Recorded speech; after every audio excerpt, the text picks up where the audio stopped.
Hi everyone, today I'm gonna show you a simple and easy makeover to our old boring pillow covers. The first step is we need to draw a picture on this pillowcase. For that I'm making it as a canvas by inserting this cardboard sheet.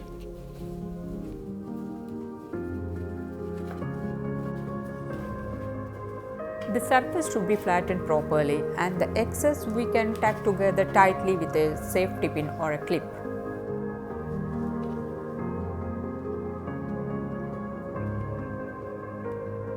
Yeah, it's done. Now it looks perfect as canvas. We can start drawing. I don't have any fabric markers with me right now, so I'm using the normal pencil. I have finished the drawing. Now we can start sewing.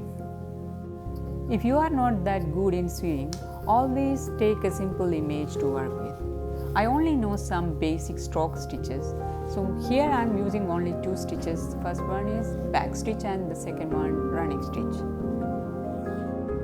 Even if in some countries lockdown eased and the restriction is lesser, that doesn't mean everything is quite normal as before.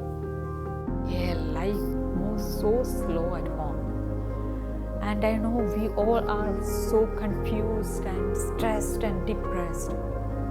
But we have to do something to make ourselves stress-free, to relieve our stress, to make ourselves happy. So find out any kind of hobbies, tricks, whatever, to make yourself calm and happy. Hope you all like this DIY idea. If you like this video, please like and comment and subscribe my channel for more updates. Thanks for watching. Stay home, stay happy. Bye-bye.